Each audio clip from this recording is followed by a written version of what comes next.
The following live broadcast is rated PG. Parental guidance is suggested. This film is so great that all the adults are great, but it would not have worked if these two child actors. What do you do when you feel trapped with your partner? Are they controlling every aspect of your life? How do you look from the outside when you're stuck on the inside of a controlling relationship? Is it possible that you're the controlling person and don't even know it? Anything is, sometimes we get so caught up in things, we don't know what's happening, and we're going to find out all the answers to these questions and so much more with your help and our panel on this episode of Ear, Shoulder, Voice. You guys ready? All right, let's do this. Love is everywhere. Love is everywhere. Together, always together.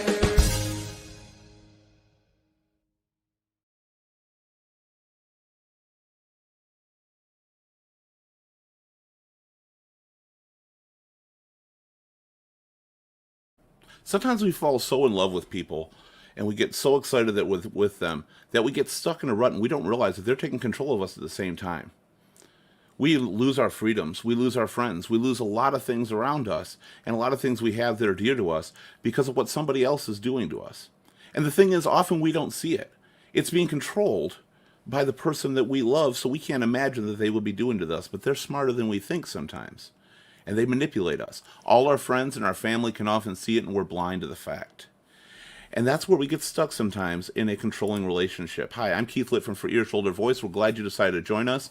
We're going to talk about today's topic, which is I have no choice, the controlling relationship. What do you do when you're in that toxic relationship? How do you get out of it? Is it better? Do you sometimes have to give up the love just to continue? We're going to, of course, as I said before, we're going to talk about it with you. So we want you to like, share, subscribe, and follow while you're out there, but also chat live with us because everything you say we'll respond to live in the panel anytime. So feel free to constantly keep us engaged, ask us any questions, we'll answer them. And we are nothing without the panel, so let's bring them in.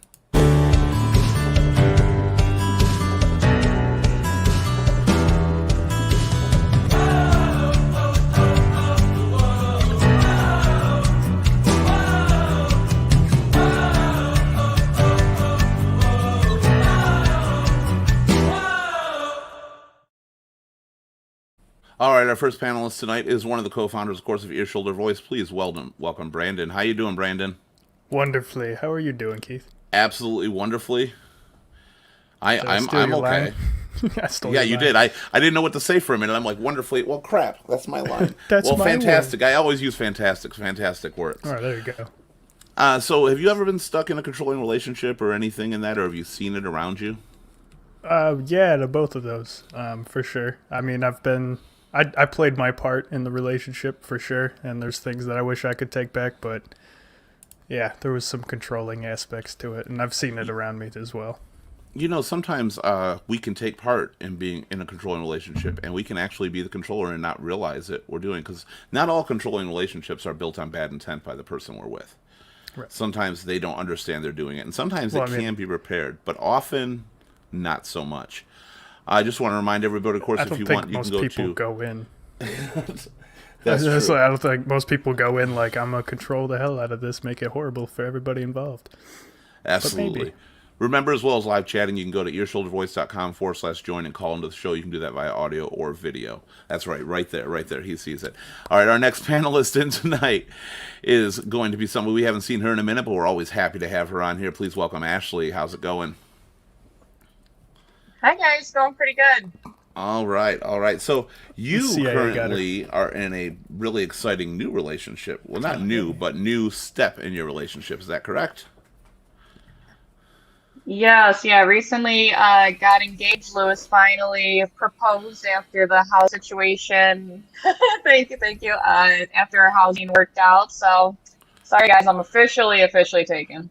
Sorry, Oh, Bill. we got Bill. Bill's gonna cry. I was like, "Why you gotta do poor that?" Bill. All right. But I mean, he's all they sad made it now. through. They made it through the sex show, so we knew that it was going to be fine after that. Now, I know, I know you have experience dealing with controlling relationships as well, and I really hope this Lewis one isn't one of them. Obviously, Bill says, "Damn it!" I like that you're commenting right now, Bill, because we're going to bring in our next guest. Bill, welcome. How you doing? Bill, how's it going? I like you took a second to I'm go out working and both ends comment. of it. I'm see working that. both ends of it, so yeah. I see that, Bill. Bill, have you been involved? You've probably got. First of all, I want to make the obvious note. Apparently, you had even people who even wanted to watch this show, correct? And you told them all you're going to be on this show, didn't you? And who did you tell you were going to be on this show? Some of my exes. What the fuck is wrong with you?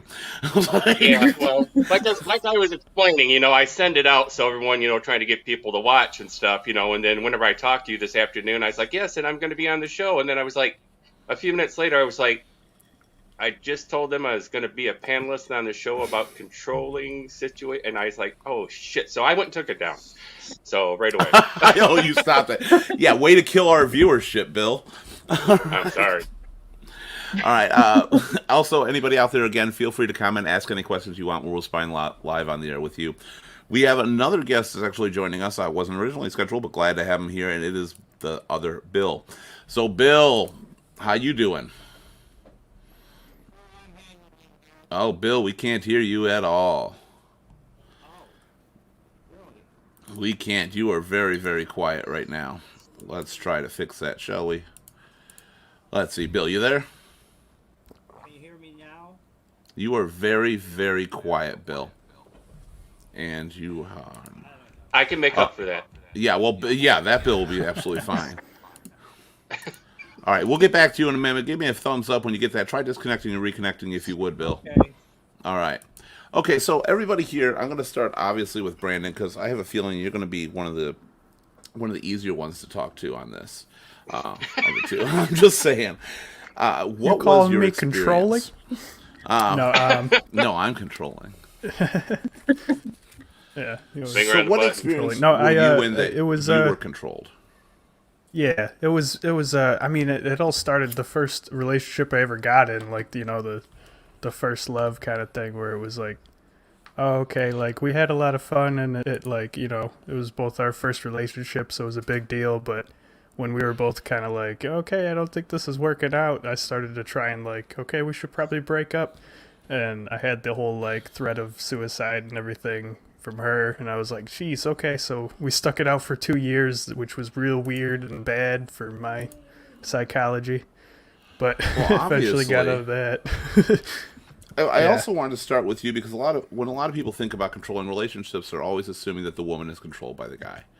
That is a very common misconception. It can work both ways, and I've seen it work even harsher sometimes, where the guy is the one who is in distress, basically, in that situation. But I'm sure that that's not always true, correct, Ashley? Who was that? Yeah, sometimes No, you think you're- that one wasn't me. I don't know who that came from. That wasn't me. Okay, fair enough. So what have you been? What has your story been, Ashley? So my first relationship in college, I ended up moving in with my boyfriend. I moved out of my home at 18, and I had to get away from my family because I couldn't do it anymore. So I moved right in with him pretty much, and he had, I'm 18 and 19 at this time. He ended up having a lot of mental health issues that I didn't realize at first, and he was a veteran. Sorry. I know. I'm thinking the same thing right now. I'm sorry. Sorry. Bill, what's going on over there? Can you hear me? Yeah, we can hear you. We can see you too. We can see you. Okay. I'm just filling up this thing. Okay. Yeah. Oh, okay. Okay. I couldn't tell what it the old was. school, like a weird ketchup and mustard thing. You made Ashley just like dead stop Yeah. conversation because we're all looking like, what is he doing on there? You're We're still trying to very, figure very out what quiet. is going on. We shouldn't have even told them we could see him just to see what we'd end up getting. See how it ended up, yeah. Oh god, that can go bad real quick though. Yeah, especially with anybody Especially if named you're Bill, a we got to be senator. careful. Truth on that. All right, go ahead, Ashley. Sorry about that. But moved in with him way too early, way too soon, and he was definitely very controlling. Controlling of money, my mental health. It never became physical. It was pretty close. Isolated me from friends, from family. I was never really allowed to go with my family. We would only go to his family members, and I'm still friends with his family on Facebook. Like his family realized that I was trying to help him through a lot of this, and I was young, dumb. He was about 8 years older than me as well, so there's a So, significant age gap. so you entered trying to help him in the relationship. You thought you were going to be able to make him better, or like how clear That's not was it what the kind of person he was? originally. It wasn't at first. When we first moved in after a few months of dating, my family didn't help me. They weren't supportive of it. So I'm 18 at the time, just whatever. I don't care. I'll do what I'm going to do. Uh, and he was okay. We were in a normal relationship, still in the honeymoon phase. And shortly after, I started noticing that he was really paranoid. He had a lot of triggers that would completely set him off, and they would be my fault. And so after that, I kind of started feeling responsible for his mental health.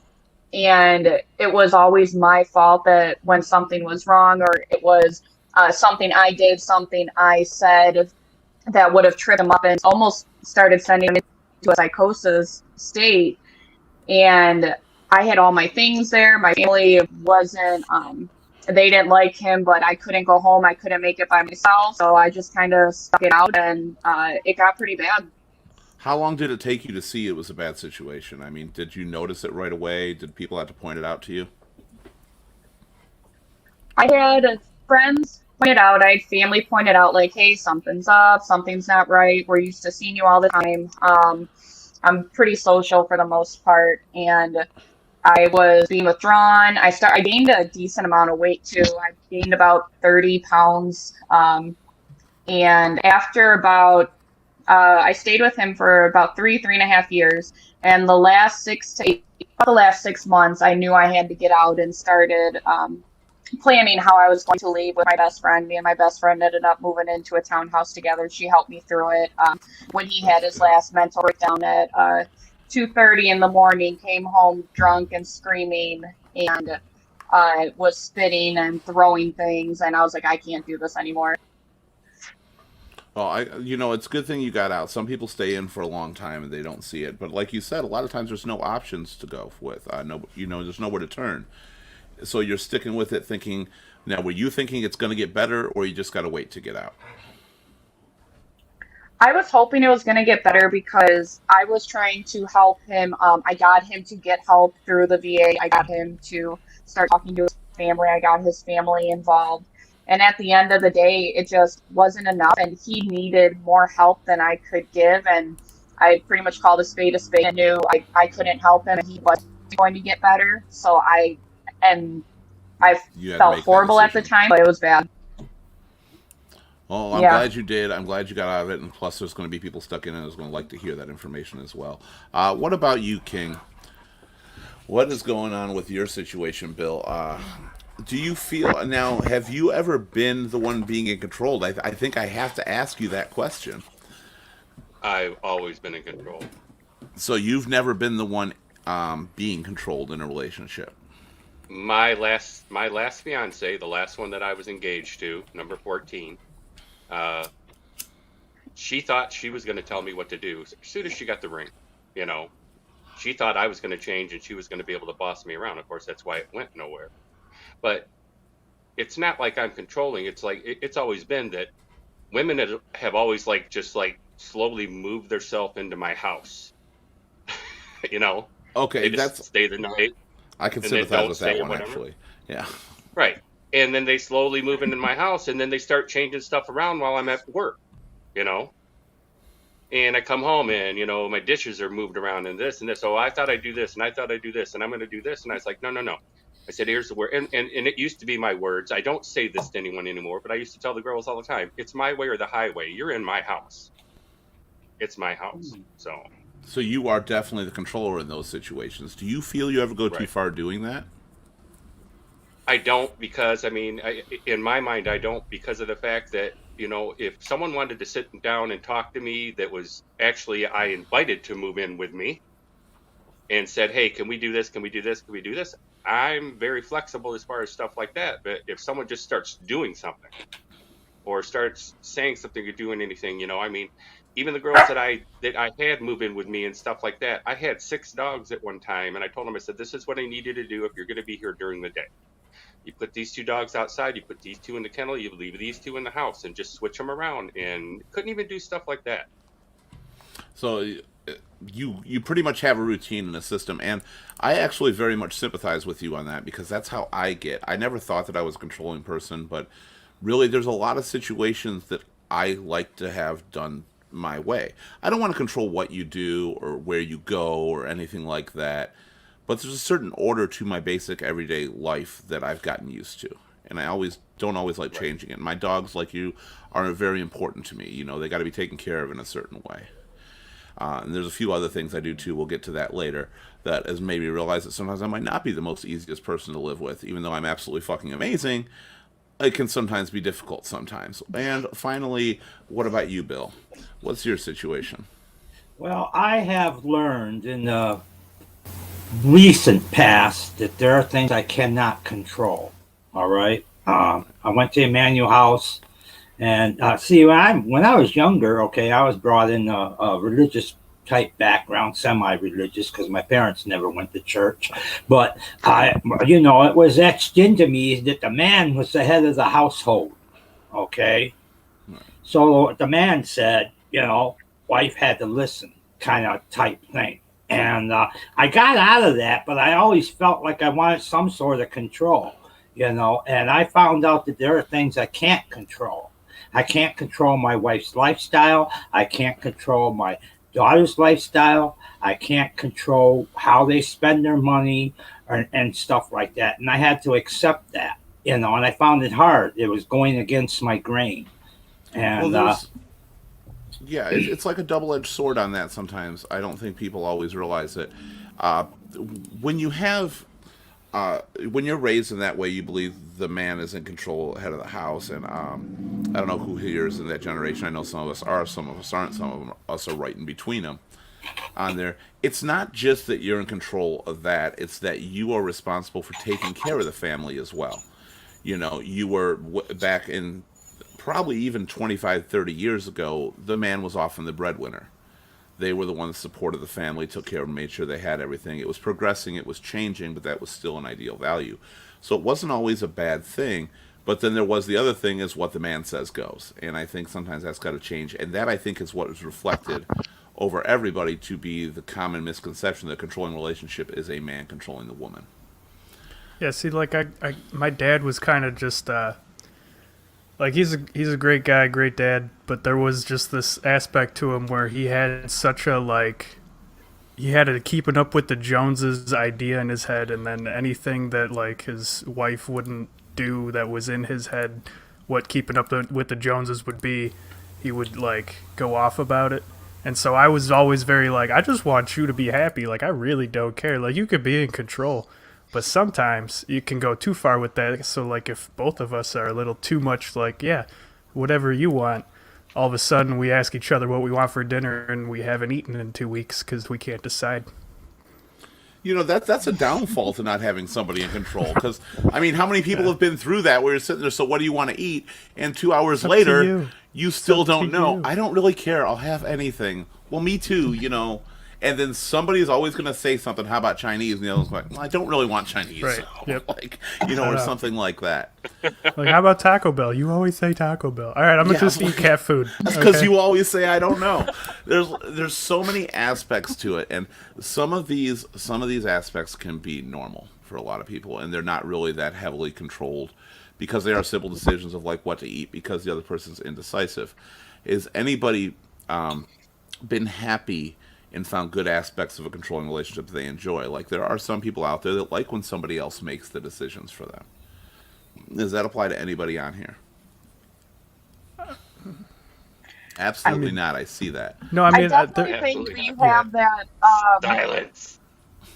I feel like it's definitely generational, but the U.S. for the most part is a patriarchal society, so you do have the things that are engraved with us, where it is like the man is the head of the household, and with younger generation, and even with my generation, with women becoming more in the workforce and kind of having more equal roles, but you still, at least I personally, like, there's still roles like me and my fiance. I'm definitely the nurturer. I make sure that the animals are good. I make sure, since I've been with him, I hated cooking. You can ask anyone. I was on a ramen noodle and pizza roll diet in college. I hated cooking. You couldn't make me do it. It was horrible. But since I've been in this relationship, like, I've kind of we joke about it all the time, like, I'm being domesticated. I'm being the housewife now. Like, I'm cooking, I'm cleaning, and Lewis loves it. He is so happy about it. So those gender roles and everything, it definitely it just depends on if you do like that type of thing. Like, sometimes there are situations where he steps up, he will make the decisions, driving or whatever. And then there's other times where if he knows I know more about the situation or whatever, where I'll take over with the decision making. Now, do you have any moments ever during that you flash back to your other relationships that were controlling? You're like, well, that's a step too far. Not with him. I have with other relationships, and I still I have PTSD from it. We had a house in Lake Orion, and I have one of my best friends lives in Oxford, which is a hop, skip, and a jump away. And when I drive to her house, going to Lake Orion, I literally fight panic attacks because I'll drive past the old street or I'll drive past restaurants and immediately be put back in that relationship where we were sitting down to eat and he was being controlling about the tea that I was having, and he thought the waitress was trying to send him subliminal messages because the government wanted her to sneak up on us. And oh yeah. Yeah, it was bad. I see that. Sounds like control was the least of your issues. Well, not from him at least. Apparently, there was a lot of other ones in there. Bill, He wants to control because he's being controlled. all right, by the government. non-king Yep, Bill. yep. Paige, Yeah. Paige, Yeah. you said that you've learned over time and you've adjusted to the fact that you can't always be the guy in control, and that your partner is going to end up doing things they want. Now, how did you get to that? How did you arrive at that finally? Because I've noticed a lot of people over a certain age get stuck in their ways. They're not going to Well- change for everybody, and I like the fact that you have. And I'm curious what brought that on. It put an end to my marriage, basically. All right. So it wasn't My the same marriage went relationship. down You the fixed toilet. it. I mean, now I have accepted she's going to do what she wants to do, how she wants to do it. I'm not living with her anymore. I can't change things, but at the same time, I can't accept certain things. Okay. She likes to keep a lot of stuff, and I mean a lot of stuff, and I like to get rid of it. Okay. And I tried to compromise on that, but that didn't work out too well. Then we had arguments about money. And I just decided that, after I got out of rehab, I realized certain things about me. There are things I can't control. And that's it. Now, you mentioned rehab, and you've talked to us before about your problem. Do you think that your substance abuse problem had anything to do with your controllingness? A hell of a lot. A hell of a lot. Because the fact is that alcohol altered my personality. All right? Made me more aggressive. So heaven help you if you disagree with me. Now, did it ever And get I felt violent? like, at times, I mean, you don't have to Mostly use names yelling. or do anything Mostly incriminate yelling. yourself too hard. I'm just curious if it's ever led to that. So Mostly- it has. So mostly yelling, yelling. mostly yelling. There have been times I had thrown stuff. And broke it. She's thrown, one time she sent my tools flying across the kitchen, and I was not happy about that. But I mean, that's about it. We didn't beat the hell out of each other or anything like that. No, she just but chucked it's a tools at verbal and a verbal abuse. Right. You gotta do that No, dodge. they bring at me. Brandon's responsible for our It was a reenactments on socket there. set. It's right. You never Yeah. hit him. You never But, jab him. There's 'cause you're times supposed to I lead with literally the uppercut. I only hit my wife once in our marriage, and that was when I was in the Navy. All right, she was serious about something, and I was laughing my ass off on the floor. She hauled off and kicked me and picked up our little daughter and left. Well, when she came back, I told her, I've never hit you. I said, but I want you to remember this. And I apologized for my part in it. I said, when you start hitting me, the door swings both ways. And I told her that. Well, one day I was laying the law of me down to her, and I was pointing my finger, and she slapped at me. And just was slapping me. And I slapped her back. She said, you hit me. And I said, what did I tell you? What did I tell you quite a while back? And I refreshed her memory. But that's the only time. And I felt bad about it. Yeah, we do. I'm going to say sometimes on there. I've never really physically done that, but I've been brought to that point, and I have had it to the moment like, I would never hit a woman, but you are sure making that a hard decision to stick with, because they get violent, and sometimes women will stick with that, and they'll use that to the fact that you're never going to hit me back, and I can get away, and that is another form that we don't realize of a controlling relationship. At the same time, because they're taking advantage of what you're doing on there. Yeah, I used to take a lot of shots to the body from an ex. Have you ever been one of those people, Ashley? I have never, but I've had friends, I've had bar buddies where women do get extremely violent, and the juvenile facility I worked at before, where a lot of women think it's okay to put their hands on men because they can't hit back, and then other situations arise. I had to break up a fight when we were bar hopping for Halloween at a witch's crawl, and one of the girls in our party started going at it with this random guy at a bar, and the bouncers are trying to get him back so he couldn't hit her, and she's still going at him, so I grabbed her and escorted her out, and the bouncers ended up kicking me. But I'm like, why would you ever? That is not okay. That is not okay. No, I'll be honest. When I used to do bouncing and stuff, and we used to go to all these big clubs and stuff, we would break up any fight. We would have 50 guys in there fighting, and we would just dive in there. And of course, I'm a big guy, and we had another one, like, we don't care. But then we would see two women fighting, and both me and the other guy's bigger than I am, like, we ain't touching this one. Like, we are not getting in the middle of this one whatsoever. Because they just don't care. They go, because you are stuck with that dilemma at the same time, because they'll go for the groin, they'll do the hair, they'll do everything. And it's dirty. So you dirty. lay a hand on them, you are in so much trouble for it. Now, I'm not condoning that you should in any way, obviously, lay your hands on a woman. But it gets to the point that you often question it. Like, okay, you're going to fight like a man, you're going to be treated like a man. But that's a sexist comment in itself. Because they just fight dirty, and that's what it is. It is, but it's true. But, yeah, and that's what I'm saying. There is that. Because we're so afraid of the repercussions, because a woman can beat the shit out of you, and if you slap her, you can go to jail. Now, they're a little and horrible, and it's so double standard, but that's true. It's so true. It's another one of those gender roles, just like Ashley had mentioned. Like, the man's kind of the one who says, and that's what goes, and then the woman's kind of like more of the cooking and cleaning. But like, I don't know. That's what makes it hard. I don't know if you guys know this, but only 1 in 5 people on a podcast are a woman. That's actually very, very true. I don't have the statistics right in front of me or anything, but I'm pretty sure that that's true. We almost had 2. We had Jan for a second, but she disappeared right before I brought her on. So I don't know what happened to her on that. So that would have just killed your whole theory right there. Now, Bill, you've been through 14 engagements. Okay, because you said that was number 14 on there. Yeah. Do you ever think there was an aspect to change? The other Bill here, he got out of it because he lost his marriage and everything, and he started to realize, I got to take a better self-reflecting look at myself. What about you? Well, I had one situation, like I said, I'm out of all these women that I've ever been with, I've only had one kid. And my daughter's mother was one of those ones that, she didn't want to work or anything like that, but she wanted to have her own life and do what she wanted to do.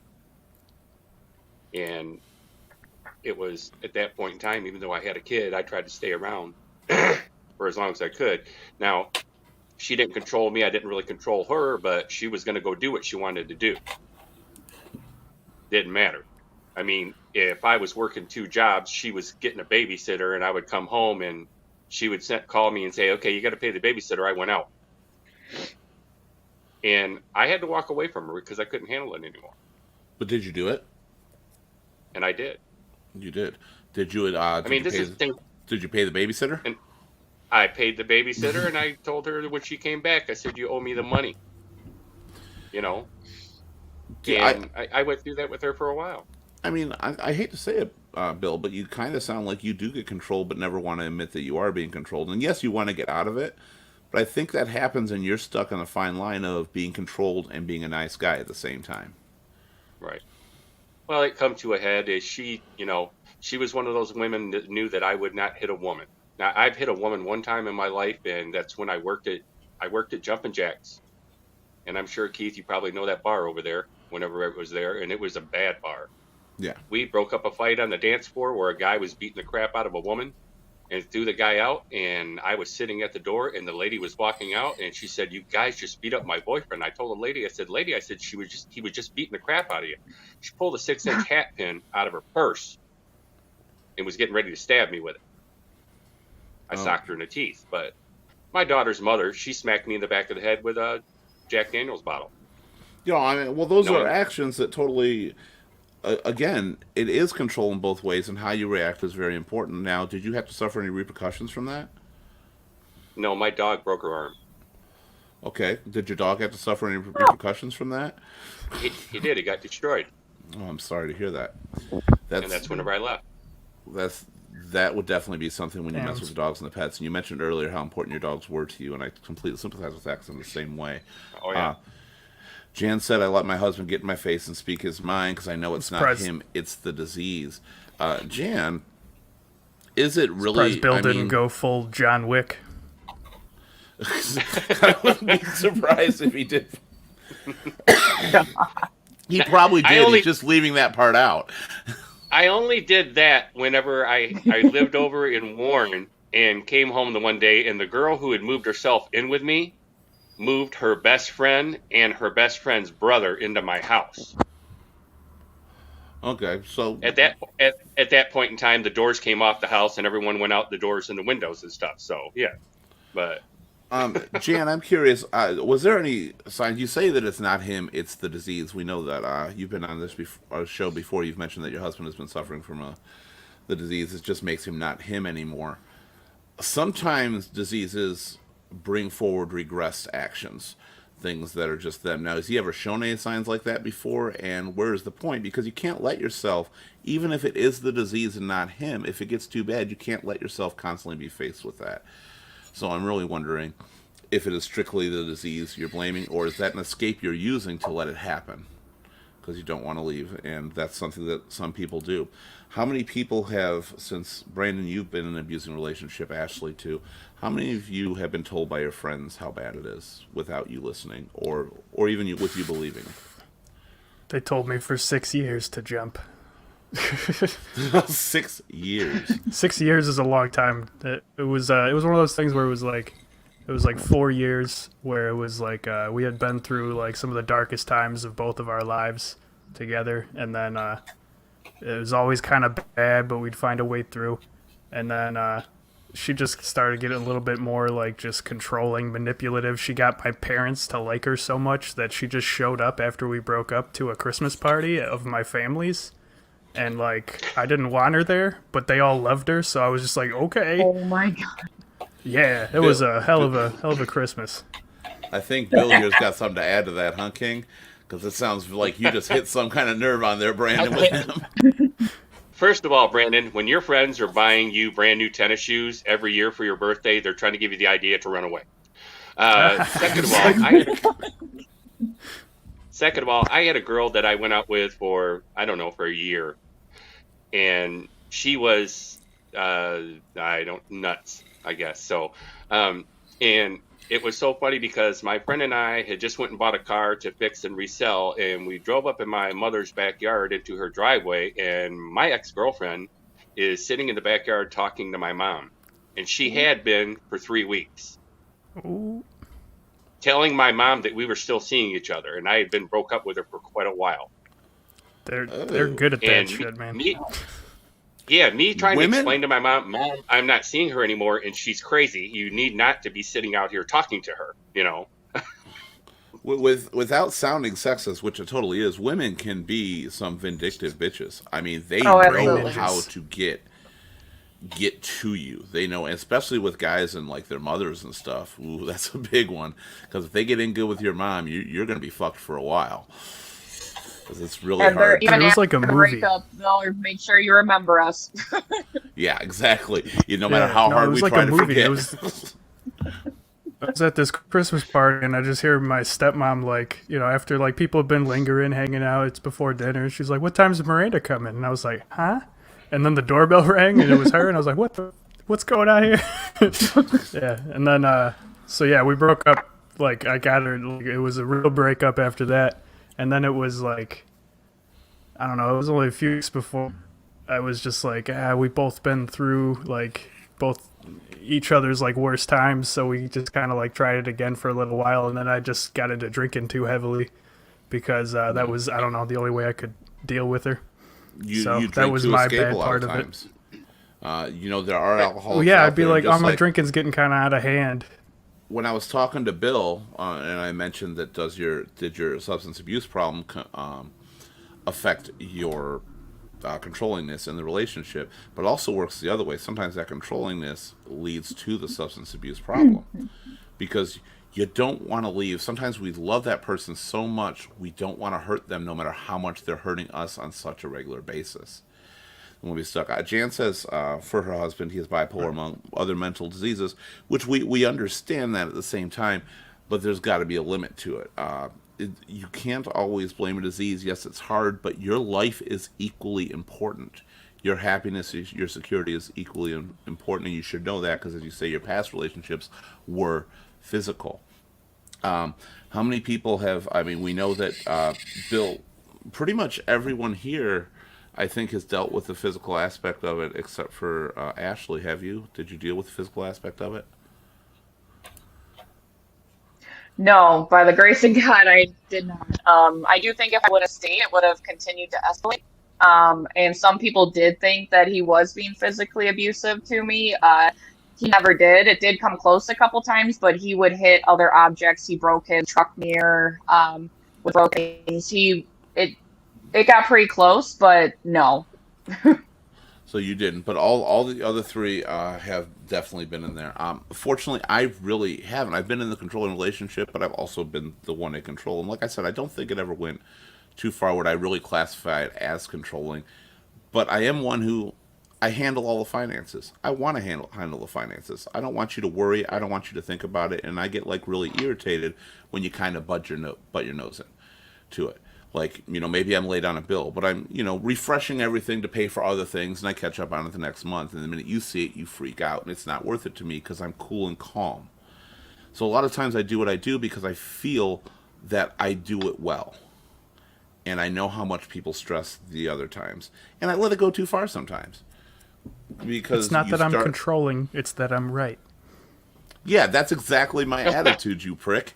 Well, no, that's true. I mean, so you have different situations even without an actual relationship. It's just like whenever I work on something or I'm helping someone build a deck, okay, I automatically take charge because of the fact that I'm the one that knows what I'm doing. And I'll let people do what they're doing. But if they're doing it wrong, I'm going to tell them. And everyone tells me, well, you're too pushy, you're too much in control. Well, if I have the knowledge, I'm going to tell people how to do so.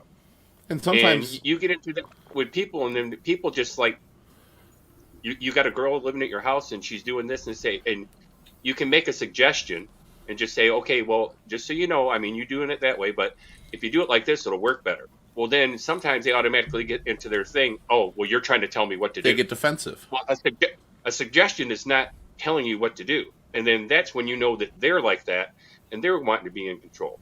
And something I've learned over the years. And sometimes is, it's not always what you say, it's how you say it too. I was just Yeah. thinking about Yeah. that too. Right. But if you just sit there and say, okay, well, that worked, but if you do it like this, it'll be easier for you, or it'll work better like this, they get upset about it sometimes. And there's nothing, they don't take it that way. My daughter's mother anytime my mom said, oh, okay, I've got this recipe for this, and my daughter's mother would say, well, I already make that. She goes, oh, okay. And then later on, my daughter's mother would say, your mom's trying to tell me what to do. I said, she offered you a recipe. Well, you think That's not it's ever telling gotten to someone the what to point do. where Mr. Nice Guy vanished out the window, just where you're at the point like, just let me fucking do it, type deal. Right. Well, I don't push anyone aside. I mean, I try to all my life. Just like my best friend Kathy, you know about her, Keith. Like I said, I teach her stuff, and I let her watch me. I tell her to watch me. She helps out. You teach someone to do something instead of trying to tell them, and then they don't think you're that pushy person. They don't think you're that asshole. But some immediately, like you said, some automatically get to the defensive mode on it because they want to. I think sometimes because they want to prove to you that they're capable of doing it. And the minute you have to say anything, you're downing the job they're doing, and they feel like they're not even getting And your approval, which is what they want. and if I run across a person like that, then I let them go ahead and do it. And if it's not right, I will say, okay, well, this is what you did wrong. So saying to the wrong person, this is what you did wrong, that never works. No, well, So you soon as got to you tell them usually they did it avoid the wrong. term wrong. Even though you see it's wrong, and you say that word, that's wrong. It's the same way. It's like you, with me, it's women, and no disrespect to you, honey. I've told everyone in the world, I've learned over the years, if you've had a problem with a woman and it was a bad problem where you guys didn't get along, don't ever go back to her. You don't want to end up Charlie Harper, where she slept with you one night and your balls are fucking glued to your leg, and shit like that. Again, that vindictive thing. Again, there's that vindictive thing. Yeah, you don't want to. Jan says her husband is trying to do something. She stays away until he needs her, and then even she just helps him once he needs her, but let him do it his way, and then there's no arguing. That's backburnering yourself too, because sometimes you do have ideas too. Sometimes your ideas are important, or the way you can do it is important. A lot of people like Bill, and I'm even going to take myself in this equation, think we know everything. In a sense, we believe because we've done it and we've achieved it that our way works. It's the right way, and we're afraid of having to redo it, do it again, and we don't want to tell you what's wrong, but we're kind of, well, we're egotistical, I guess. We believe that we Right. just know because on so many times it has worked. It always does. It's the way it is. You're learning, but you don't want to be told at the same time. Keith, example, okay? Playing trivia, your trivia game, okay? When you started trivia, it was always me and Marty. Marty had his thing. Marty knew history. Marty knew books. All right? I knew the sports. I knew television. I knew movies, stuff like that, animals and everything like that. Well, when Marty wanted to answer a question, I would let him answer a question. Because he would be so pushy on it, go, oh, no, I think it's this, I think it's this, I think it's this. Even though it's the thing that I know the most about. And you let them go with it sometimes. And then they just have to eat it and know that they were wrong. It's like that thing You where had that wonderful you can thing. tell your kid 25 times that if you touch the stove, you're going to get burnt, but you got to kind of just let them touch the stove sometimes. Well, because the more you tell somebody no not to do it, the more they're primed to do it. That's Yeah. it's with most things. But do you do that one thing that they hate that just gets irritating all the time, and after you're done, like, I told you, wouldn't have happened if you did it this way. I was like, I used to just tell Marty, you owe me a shot. well, that's one way to do it. I always go with what my mom always said. It's always the, what did you learn? So, so going back to the actual topic, there's a lot of people that are stuck right now in controlling relationships that I'm sure aren't on here, because if they were on here, they'd be talking about their controlling relationship, and the odds are the person is not going to let them on because they're controlling. So, what would you tell these people? How would you tell them to try to get out of a relationship, or what signs to look for that it's not going to get better? Do you need a break, Ashley? Sorry, I had to deal with the dogs That's and okay. the fiance. He built something. What was the question? I said, so there's a lot of people out there who are in controlling relationships right now, and it's common sense that most of them could not be on or would not want to say anything or incriminate themselves, that they know they're in it. What would you say are signs to look for? What would you try to tell them? When is the right time to leave? Is it good to try to wait out and change them? Going from both the No. people who are kind of controlling and the one that isn't controlling, Do you think you could change as far as the guys on the panel or as far as Ashley who's been in it? Is it worth the wait to find out? I definitely think, and it's frustrating right now. So, with my other job, I'm currently helping someone who's in a domestic violence relationship, and she will not leave. I've offered her resources to help leave. She will not. She doesn't want to leave her things. She's worried about certain things. And definitely signs when people start to become isolating. I'm very social. It was very weird that I stopped seeing my best friend, that I stopped talking to her so much. My parents, and also I don't, not blame, but they also contributed to the isolation because they didn't like the relationship. And instead of keeping that open line of communication to make sure that I was okay, like my cell phone got turned off. My dad wasn't paying my bill anymore. So then I had to go on his cell phone line that he was paying for. So then I had to become more dependent on him. Uh, yeah, just between the isolating and the signs with people can get help, but it just depends what's your limit. How much can you take, and how are you willing to bend until you break? Because if you are now becoming the sick one and you're having issues, it's not if they can't get the mental health or the physical, whatever type of help that they need, sometimes there's no amount that one person can do. People are stuck in their ways, and that's not your person. Do you think sometimes that leaving the relationship is the way to get them to change? And if so, is it worth going back to them? If I don't know if in your situation that person has changed any of them, and aside from the fact that you're engaged now, obviously, but if you were single, would it be worth trying it again, or is it better to say one and done because you know that dark side? Hell no. Your exes are exes for a reason. It did not work out for a reason. Leave them in the past. And I wish him the best. I wish all my exes the best. And I hope that they're doing okay. I don't wish any ill will. But especially because of that, yeah, sometimes that is the boot that they needed. And he even told me at first that about 6 or 8 months after our breakup, he tried to contact me again, tried to get back together, said he was getting help. His mom and his sister was telling me he's getting help now. He is getting better. So, and he said, he's like, if you would have stayed with me, I wouldn't have gotten more help. Like, you did help me, but I needed more.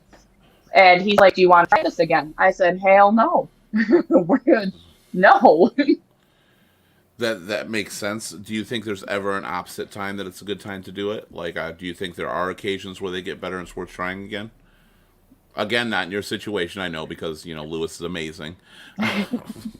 I mean, that's everyone's choice. I can imagine, like, if you really feel that they have gotten better and they are capable of staying better, people are willing and capable to change. But what has changed? Are you going back to the same environment? Are they all the same friends that cause them to be like that? Are they the family that can be causing that? If there is substance abuse, have they changed themselves just to get you back, or have they actually made steps to becoming a better person? If there's kids involved, I have friends who they have kids involved, had a controlling relationship, broke up, and have gotten back together, and it's been great ever since that. But it's definitely situational. There's also the thing that the environment's a very important thing. And if you're ever with a controlling person, I think it's important, even if you leave that relationship, that you learn what you did wrong. Because you did make mistakes no matter what. And whether it was just, taking it on and let it happen, or egging it on, which people tend to do because they want to one-up this person that's constantly controlling them. They do egg them on. Yeah. You have to fix that, because if you put somebody that you think got better back in the same type of situation, they're going to get flashbacks of it.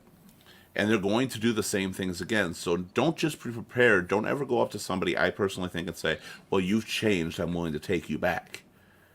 Because if you haven't changed, you're going to fall in the same trap. You have to become stronger. You have to learn from those mistakes. Jan says it's time to leave when it gets dangerous and the control of the other person gets out of control. They're going to take you down mentally. And Jan, I think more importantly, is seeing the early warning signs. Because a lot of times by the time it gets dangerous, you've let this go way too far. Because most controlling people don't enter your life and on day number 1 they start to control you. You wouldn't have day number 2. Right. You know, you would see that. They start slow, they let it build up.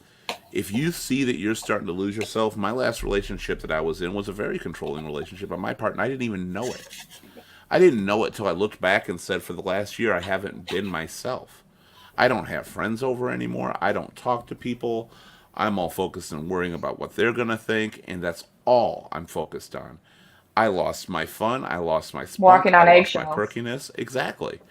I was not me. I would not have recognized myself if I looked at me in the future 3 years prior. I would not have recognized myself. And I had to get out of it because I let it go to that point. I let all these little things where I'm like, well, I can fix that tiny problem. I can fix that. I can fix that. I can make that better. And I became somebody I didn't even recognize. And they were happy as a pig in shit. They got exactly what they wanted, exactly what they tried for. And that's why you have to see these early warning signs. Jan also said Sheena and I got a Greyhound bus because of a control person. Got on a Greyhound bus because of a control person. My favorite song, Jody Messina, Heads Carolina, Tails California. Love that. One of my favorite movies is also called This Boy's Life. I don't know if anybody's ever seen it. But This Boy's Life was Robert De Niro, Leonardo DiCaprio. Fantastic movie. And it is about Robert De Niro was a very controlling person in there. And it comes to the limit where, just like we were talking about earlier, where it builds up. And then you accept it because you're like, that's the way they are. Until finally, because that's what reminded me, Jan, they got on a bus and they just left. And it was a great ending to a great movie. Again, This Boy's Life, you get a chance to see it. Fantastic movie. It's from the 90s. Just a great drama. One of the few things Leonardo DiCaprio did that was actually pretty good. Before he got older, when he became a Aw. much better actor. Well, Leo was only famous because he was Leonardo DiCaprio, not because he could act. As he got older, though, I think he started to do a much better job. He did in there. So that's a good advice for Jan too. Is sometimes don't try to change them. Get up and go. Get out of there. You can replace anything physical you have. You don't have to stay with it and be afraid of losing it. It can be replaced. It may cost money. You may have to work for it. But if you stay with a controlling person, a lot of times it's just going to get fucking broken anyway. So stop worrying about your too many- stuff. Go ahead. What You was got that, too many Bill? people out there that just don't want to be alone. That is the worst. I'm glad you brought that up. I'm glad you brought that up. know, But They don't want to be alone, and they get into bad relationship after bad relationship, unfortunately. And you can try to help them all you want, and talk to them and stuff like that. But inside, they don't want to be alone. So I mean, they with someone, and then they get dumped, or they dump the person, and they dive right back into something right after that. and And you know, nowadays, don't get me wrong. I mean, I dated a lot of girls and stuff like that when I was young, but it was a different time and there was different situations. And nowadays, it just, Bill, you're awfully quiet over there. You got anything else to add to this? Yeah, I was going to type, but I'll just spit it out. You're gonna I- type. You can talk anytime during this. It's round table, so don't worry about that. Okay. Yeah. I came to the conclusion, me and my wife are never going to get back together. And one of the reasons being is we have two dominant personalities trying to take dominance. All right. And we're going back to like even when I was doing stuff, she'd be like, "Why are you doing it that way?" And then she'll say something like, "Well, that's stupid." Now when somebody tells me that I'm doing something stupid, you might as well be calling me stupid. All right, that's Yeah. the way I look at it. Come on, Bill. That's Right. stupid. Yeah. Anyways, the thing is, I would say, well, you want to do it. But no, she didn't want to do it. She just wanted to tell me how to do it. So there's the thing about dominance. Same thing with me and her on certain subjects. She wouldn't let me do it, but I mean, I didn't want to do it, but I wanted to tell her how to do it, and so I had to, it was a hard thing for me to do, but I ended up walking out, Well, at what point do you inject empathy into that? At what point do you understand exactly what they're saying? Because you just said that she's telling you because she wants to tell you how to do it. And then you've also said that you do the same thing to her. Why don't you reflect and understand the reason she's doing it? Why is it an insult when she does it to you, yet okay when you do it to her? It's not okay. You see, I found that out. It's not okay. There's, like I say, this control thing. I wanted control, and then I had to learn what things I can control and what things I can't. All right. There's this thing I really believe in the serenity prayer. All right. And, but it's just like life. There are things you can control, and there's things you can't. I can't control the world. I can't control how people think. I can't control what people say. And I have to accept that, even if I don't like what they say or do or think.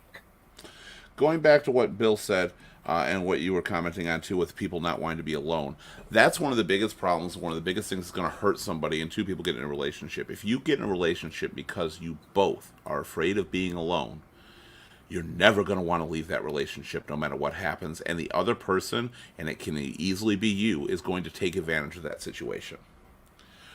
If you feel, I mean, I think for anybody, if you feel you're in one of those relationships and you want to get out and you want to escape and you don't have the strength to do it, there's one thing to try to do is get around some friends. Find some friends, find some people who are in decent relationships, start hanging out with them, start doing things. What's going to happen is over time, you're going to see a difference build up. You're going to see what you have versus what they have, and that strength is going to come to you because you're going to realize exactly the rut you're in. When you stay home and do nothing and just settle with it, it becomes too natural. It becomes normal. So you don't try to escape. So I think it's good to find outlets to express yourself and find people to hang out with those same interests. If that person you're with doesn't want you going out, red flag right there, get out. That will never improve. If they ever try to control what you are doing, where you're going. Now, I'm not talking about, let's say Bill goes to the bar every single damn night without his spouse or significant other or anything like that, and she's telling you, no, you can't go out to the bar. That's a little different situation because they want to spend time with you. But if they're telling you that you just can't go out, period, for no apparent reason or anything like that, that is a red flag. When those pop up, talk to other people, talk to somebody. I think you really should on that. Personally, welcome back, Brandon. By the way, I didn't get to say that. Glad to have you. Laptop number 2. Hope this works. Okay. It's always we very rarely have a perfect panel with no internet issues. But again, that's all part of COVID. With so many people stuck at home and doing the Zoom now, internets are so bogged down. Yeah, I just miss Linny, so I was trying to screw. You're just being well. You need a blonde wig for that. Bill might actually put on some glasses and a blonde wig. We might get Bill for a second. He's like, Lenny, oh. Hey, Bill. I wanted to say something. You know, my wife would have. This is what I believe. She says she doesn't regret in marrying me, but I think that one of the reasons why she didn't leave me and I left her is basically because she was afraid she wouldn't be able to survive on her own. And now that she is surviving on her own, she doesn't want me back. She's happy in her world, and I can't live in her world. She's independent now. That is absolutely totally the point of getting around other people.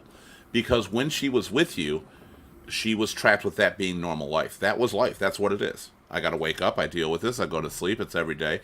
How many times has anybody been in a situation where you'll say something or see something's wrong and the person they're with is just like, that's just them. Ignore it. That's just them. Because they're used to it and you can see that there's a problem there. There might be something to that. And when you start defending that behavior too. Yeah. I don't know for sure. It might have had a fact, some of why I think this relationship I'm in right now is I feel so good about it could be, and I wasn't really thinking of it, the fact that I finally did spend some time not in a relationship and figured out how to be me on my own and realized that I could always be okay there. And so there's not that, if the relationship doesn't work, I don't know what I'm going to do. You just have kind of more of a security in your independent self. And then you're just in the relationship because you want to be, instead of what happens if I'm not? That will make or break any relationship. The minute you think you can't live without somebody, your relationship is not going to work out. You have to know, as Bill said about the fear of being alone, you have to know you can make it on your own alone. Some people don't believe they can. They don't believe they're capable of it. But you got to try. Some people start getting in relationships at 15, 16 years old and never leave them. They never get a chance to experience the rest of their life and what it could be. And one thing you did, Brandon, which is exactly what we were talking about, is you got a chance to see more. And then you got in the relationship because you wanted to be with that person, not because you wanted to be with a person. Yeah, and believe me, I was more surprised than anybody that I could make it on my own, so that was good to know. Oh, I believe it. We all are, because it's a scary world out there. Yeah. And often we don't. And I tell people all the time, I don't need you. I want to have you around. Because if you need that person, you're with them for a reason. Codependency. That is not love. But if you want to be with that person, you're going to do Yep. everything to make that relationship work. That's a huge difference on there. And that's where Bill, I think, ran into, because Bill changed your, non-King Bill. Pace, you separated, your wife got a one, taste Bill of the two. real world and said, I don't want to go back to that person, because then you look back and you don't like who that person was. No, Not- my not- alcohol did it to me. My temper. I have a temper. These are things there's things I can control and things I can't control. I can control my drinking if I want to. I can control my temper, or try, make an effort, but I didn't. I let it go. Both of them go out of hand.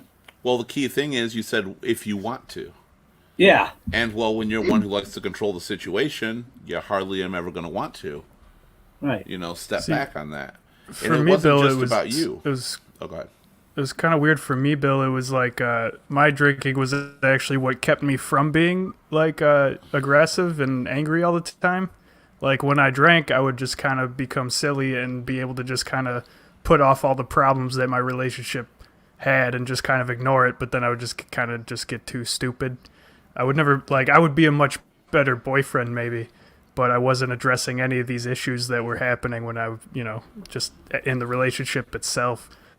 So Well, I I felt started bad out- that I was always like I was the kind of person that I would drink and disappear, and then oh, Ben's got to go find me at a Sara Lee distribution center.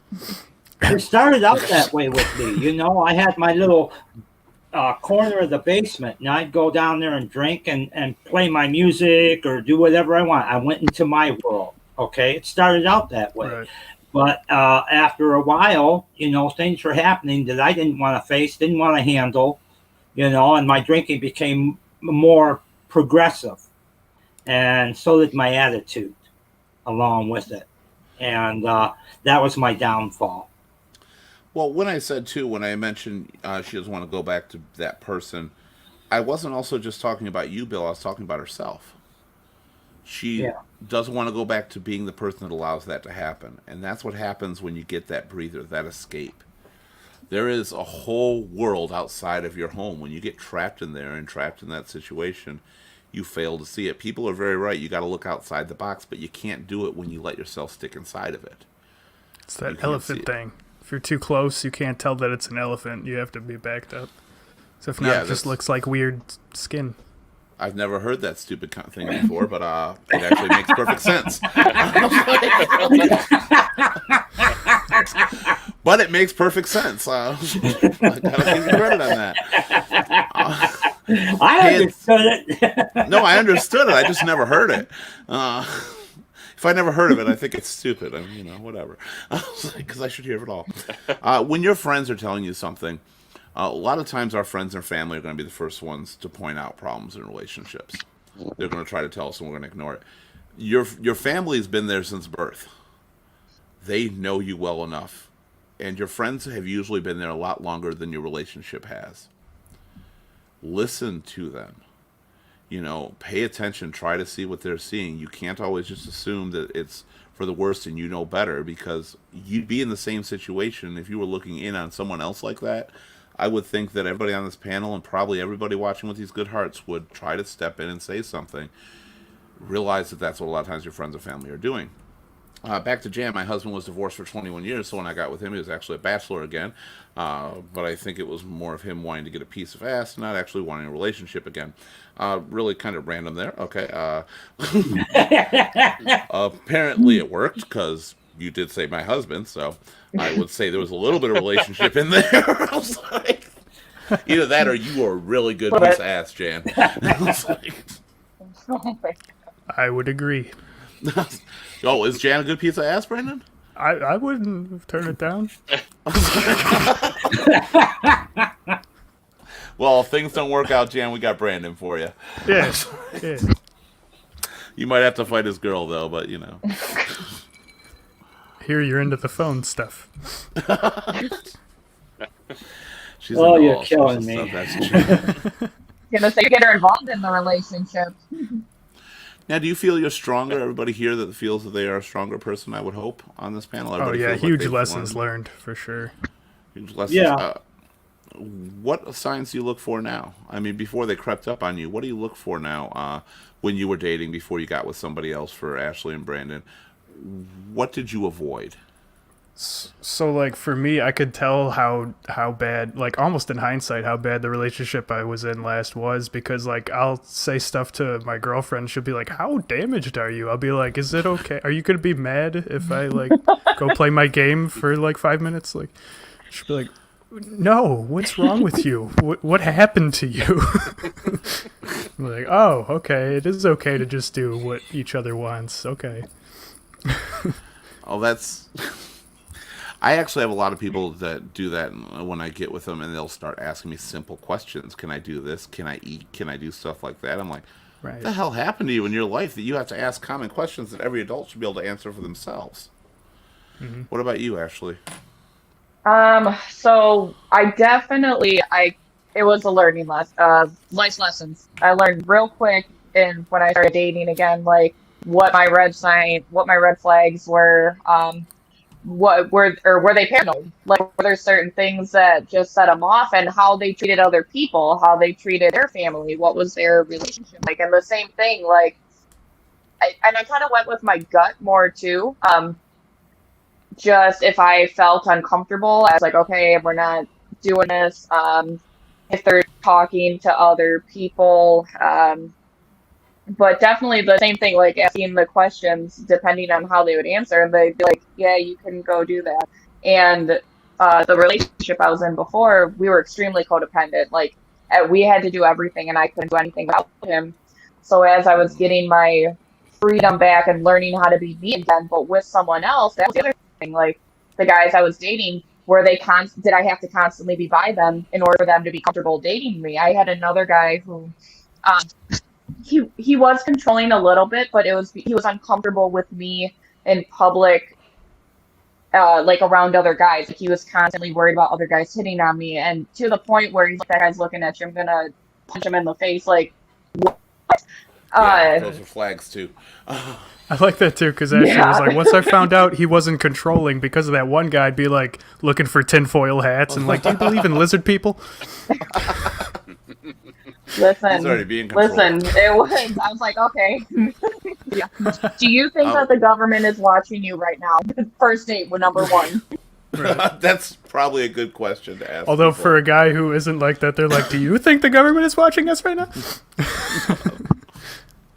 I'm asking you this question. Yeah, like, oh, you're the tinfoil hat. Okay. So, Bill, the king, 14 times, huh? Oh God. What do you look for? What have you learned? Anything? I have learned that you avoid women who have duct tape and rope in the backseat of their car. That depends. There's times when that can be useful. I don't like Yeah, pain. but then when you open the trunk and then there's a bag in Depends on there, what then you're you know you're in into. trouble. So. Yes. How Okay, big's well, the bag? I can't go great on your first date, so let me look in your trunk. Let me get inside your back end. It probably is not going to work too well. Yeah, you never know. Then Things are again, getting wild. it might. Then again, So, do you think there is anything besides the duct tape and rope you try to find to avoid falling in the same trap 14 times in a row? 15 I if you don't do go it again. back to any exes. And it's really hard nowadays because it's what I did forever today, but I don't date any women from the bar. That is a smart move. Because of the fact that most of the time, the women that you see at the bar, and they've been there for a while and stuff like that, and you've noticed them over time and stuff, they're usually there for a reason. Either they're getting away from someone, they're out cheating, they're doing something, or they have their own stressful problems. But I'm talking about women who are sitting at the bar by themselves, not with No, their friends. but and you know stuff, the with a group, barfly but- type deal. I get you. Yeah, I mean, I'm not judging everybody, but I'm just saying in general that's you run into that, Know what a one night I mean- stand is, honestly. Like if you're gonna Yes. do it, know because you're doing it because you're both drunk. You know nothing. You know the drunk side, and both of you are at the bar most of the time to get laid. You're hoping to leave with somebody a lot of times. So that's the purpose. To quote- Know what that is because when you're sober, it's Coyote Ugly for a reason. You wake yes, up, you're a different person. You're hoping not to wake up with your ball sack glued to your leg. So of course. Again, not an image I like, but Especially And if finally- it's gorilla. and finally the other Bill, with your situations, yours is a very unique one because you've been controlled and you've also been the controller continuously, and you've learned to try to escape. Now, what do you look? Do you try to avoid people who are easily controlled? Or are you afraid that would pull you back into it? Well, I really basically, as I look at myself, I find that to be honest with myself, to be truthful with myself, even if it hurts, like what do I see? What do I see in this other person? Is it just because I want to get laid, or is there something there? Or is it just because I feel lonely tonight? I have to ask those type of questions. Or is she's got a lot of money? Those things. I have to ask. All be valid honest with reasons. myself. I have to be honest with myself. Before I can make an honest decision about a person, and at the same time, I can't be judgmental. Right. All right, I cannot be judgmental. It's very hard not to make new people pay for the mistakes of the old ones Yeah. when you're meeting them. Yeah, And like that is. one of my like the thing I'm going to be passing on to people, like younger people who grew up, is definitely what Bill brought up. Is like, don't go back to an ex, because I did that, and I don't know. It's like if you went to pet a dog and it bit your hand off, and 20 minutes later you were like, I bet I could pet him now. Yeah. That's a good It'll be good analogy. this time. Yeah. Yeah. And it won't be. And I won't say, never go back to an ex, because sometimes it does work. But in general, it's not going to. You're going to follow the same pattern, the same thing. It's Yeah, I guess because you it got that depends far in the what happened. relationship, you got to see what they became and who they are. Most people who make changes do not fully change. And when, as we talked about the environment, and Ashley, we were talking to you as well about it, they get back in that situation, it comes back out. Find somebody better. There's somebody better out there. There always is. And don't ever forget that. And don't ever think you're not worth it. The time to actually ask, like Bill said. Yeah, ask yourselves the questions. Ask yourselves, why are you doing this? Why are you into this?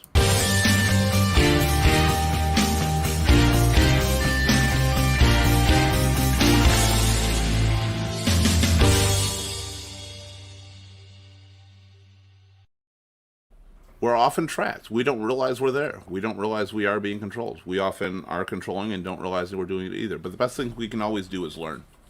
The best thing we can do is see the signs. The best thing we can do is, as Bill had said earlier, and I mentioned it at the end, is ask questions of yourself. When you're starting to date somebody, ask yourself why.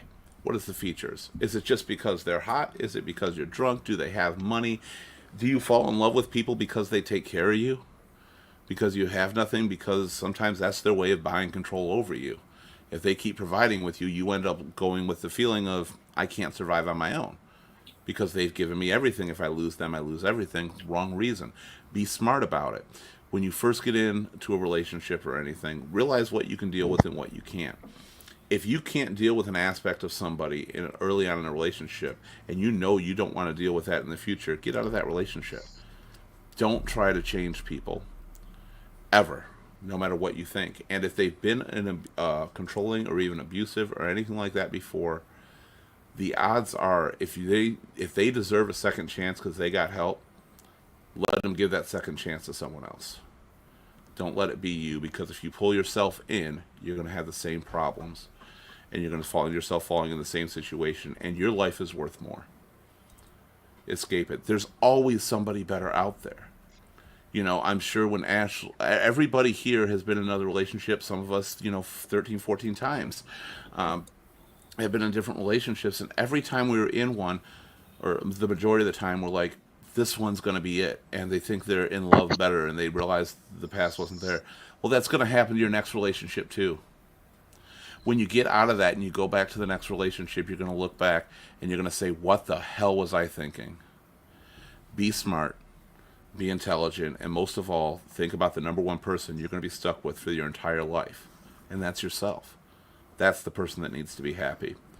I am Keith Litfin for Ear, Shoulder, Voice. Don't forget while you're here, if you like the show, like, share, follow, and subscribe to Ear, Shoulder, Voice on Facebook, LinkedIn, Instagram, Twitch, Twitter, and YouTube, because you can be on all our shows. You can live chat with us. We're always glad to respond. And you can also be a panelist. You can call into the show as well. It's always open for everybody there. Today's topic was I Have No Choice, the Controlling Relationship. And the actual thing is that's kind of an ironic title, doesn't everybody think here? Because the truth is you have a choice. You can do something about it. You can get out of it. And your life can always be better than what you think it is. Coming up on Sunday is our open forum show. That's right. It's going to take off well. It seems to be getting good response. We're going to keep that going every Sunday, open forum. We'll have little segments. We'll talk about current events, current things we find, but most importantly, anything that's on your mind. We don't care if it goes as deep as our sexual abuse show or as simple as our best video game show. Anything you want to talk about, we're there for you to talk about. That is your time to shine, your time to be a part of the show. So that's our open forum every Sunday starting at 7, and on next Wednesday is going to be the bully impact. We're going to talk about the joys of being bullied or being a bully. So much joy in it, right? No, it makes you a fucking asshole or it makes you damaged for a long time. So that's what we're gonna talk about there. Everything from being bullied in school, and some people it does carry over all the way to adulthood and still continues throughout adulthood. Bullying is a big problem, and very similar to controlling relationships, it often can happen in your relationship as well. So we'll explore all those time frames and everything with the Bully Impact coming up on Wednesday, March 10th at 7 o'clock. Don't forget, you can always chat with us anytime as well on Facebook Messenger. Go to our website and use the messenger there. You can even be anonymous. Even when we're not doing a show, if you have something you want to talk about, go to the Ear, Shoulder, Voice Facebook page and message us. One of our shoulders will be happy to talk to you about it. It can be one-on-one. We don't have to do it live and video. We'll just be there for you. It seems I always forget to advertise this, but it's absolutely something we do for you. If we got somebody around, and typically we'll talk to you about anything. Don't be afraid of that. I want to thank everybody for being here. Ashley, it was good to have you. Very happy to have you on here. You're always insightful. You are. And you're always smiling, which I find often hard to find in people, that they're talking about the things, but they're smiling because you realize what you've overcome and you're happy where you are. It takes a lot of work to do something like that, and it's a huge struggle, and I'm so happy you've done that. Thank you for being here, Ashley. Don't I give you a welcome or anything? I I was waiting for you to say I'm something. on a delay. Oh, yeah, I forgot about that. You are on a delay because sometimes you're quiet for a second. But thank you for being here. Thanks, Keith. I appreciate it. All right. Bill, it's really nice to have you on the panel. I will say you are probably my favorite person to. I'm talking about the King, Bill, even though I like you too, Bill. But Bill, the King, you have been chatting continuously and always bringing up good points in almost every single show we do. When we have you on here, again, it's such a great perspective. Your honesty is what I love. You are pretty much, this is me, this is what's happened, this is what I've done. I love that about you, Bill. Thank you, and I'll be waiting for my check in the mail. So. All right, well, you'll be waiting a while, Am I but you're not supposed patient. to tell the other panelists that I get paid? Yeah, you'll get paid. You'll get paid. Yeah, I'll have you. My people will call your people, right? Isn't that the line? Yes. And our special surprise calling guest, please, the other Bill. Thank you again for being here too. Just as I said with the King, Bill, Bill Pace, you are also very open of the things you've been through, and that is so appreciative because a lot of people can't do what you do. They can't accept that. Yeah, they've been at fault sometimes, and they can't.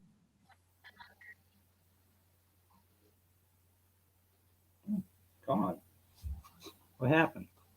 Where'd he go? I Well, don't we know. appreciate you, Bill, for everything that you do. You are Okay, I'm back. I actually clicked myself off. I've never done that. I was like, wow, he I tried to changed. take over. I panicked. I saw, you know what? I should have let you go because I saw you doing it for a second. I was like, oh my God, Ashley took over. That was awesome. I just kicked myself from my own show. I thought it was another control issue there for a moment. Yeah, they lost me. They lost me in the middle of it. Again, thank you very much. I do appreciate your honesty, Bill, again, as I always said. Oh, this is going well. I got tired of myself for the first time. I was like, shut up, Keith. So thank you. Thank you for your honesty as well and your openness to talk about your situations, Bill Pace. I really appreciate that. You're quite welcome. And that's it for Ear Shoulder Voice. We'll catch you every week on Sundays for open forums, Wednesdays for our topic shows. I want you to all have an excellent night. Thank you again for joining us here at Ear Shoulder Voice. Have a good night. Bye. You too. Bye, guys.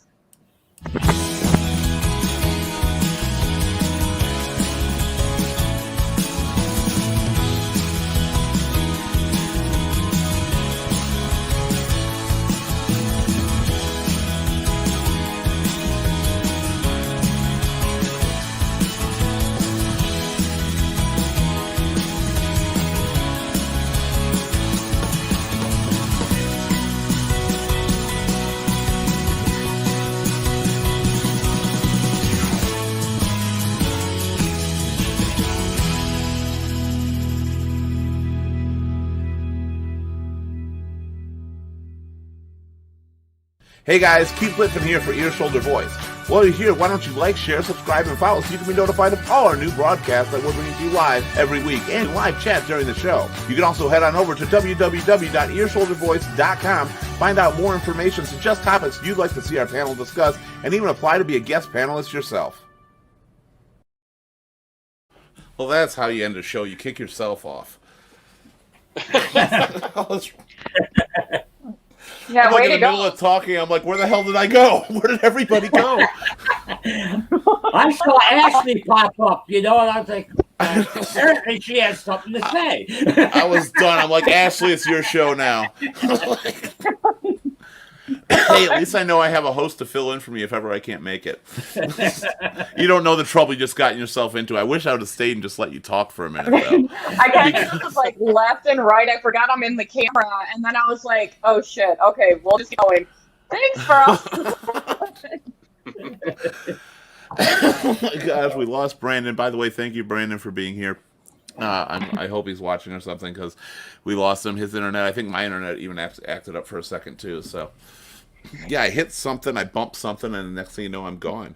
Well, I always wondered if I disappeared if the show would go on, so I'm really glad to know it does. I can hop right back on. We would definitely keep on for you. We would definitely help you out. But if I couldn't get back on, I think it would just keep streaming for hours and hours and hours because I could never shut it down. There would be no So one. you'd have a very long stay on the show there, Ashley.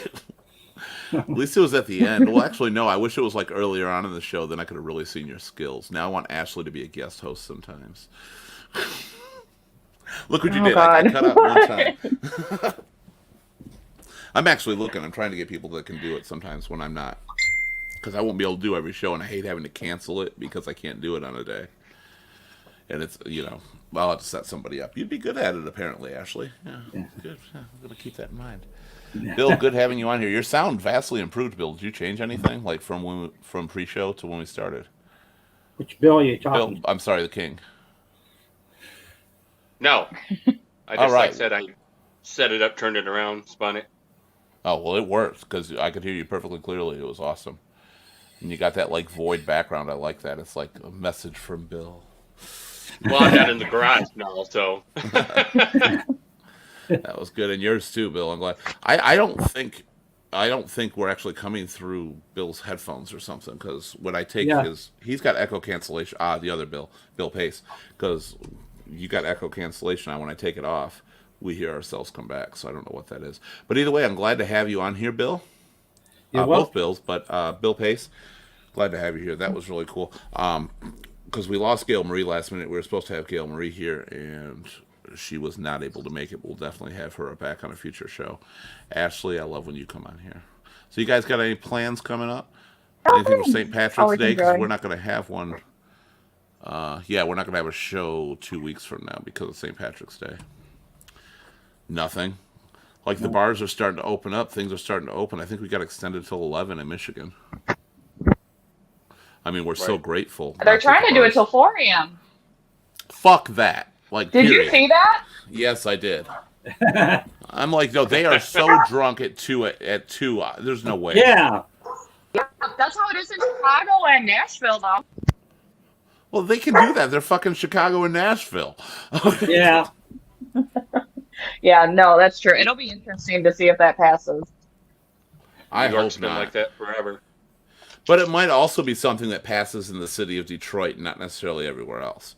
Like it Yeah. might be just the Well, main city that does it. Even if they pass it in the state, each city still has their own say-so on Right. what they do. So Yeah, that's true. I wonder what effect they'll have on auto insurance if they pass something like that. Though, I mean, they might give auto insurance a good excuse to jack up your rates because of the amount of drivers on the road. I don't know. They might. That's kind of going to fuck people over because there's another 2 hours they can drive. But I just know drunk people, they don't need to be out till fucking 4. They can't stay awake till fucking 3. I know Yeah, when they come back to my exactly. house. Like, they're done. And plus, it's going to make it so dead so early. It's going to be terrible because people are going to constantly go later. Yeah. Because we start Go earlier, later. the bars Yeah, have been that's true. filling up. And then some bars are, not to mention it, but a lot of bars are doing it. They're staying open with the doors closed afterwards. That's Right. already causing people to go in later. Yeah. So actually, our prime time where we're charging people, we're losing business because now they're Yeah. like, well, you're going to stay open later, so I don't have to get there so early. But on the good side, I'm back to work. Yay. That's I'm not full time, just partial, but I'm glad to be back to work. Oh, good. We'll be seeing you Saturday, too. Yeah, you're going to be over there. Is there any reason Yep. you mentioned you're going to be there Saturday? What is the reason exactly? Anthony told us to come out Saturday. Well, told Lewis, and I'm coming, so. Oh, so it's not I like don't a know what they're birthday or celebration or anything like that. I don't know. Who knows what it is? It could be. Maybe they're not telling me because I'll blab it on the show. So I don't know. They just need Good- bro time. You're going for their bro time?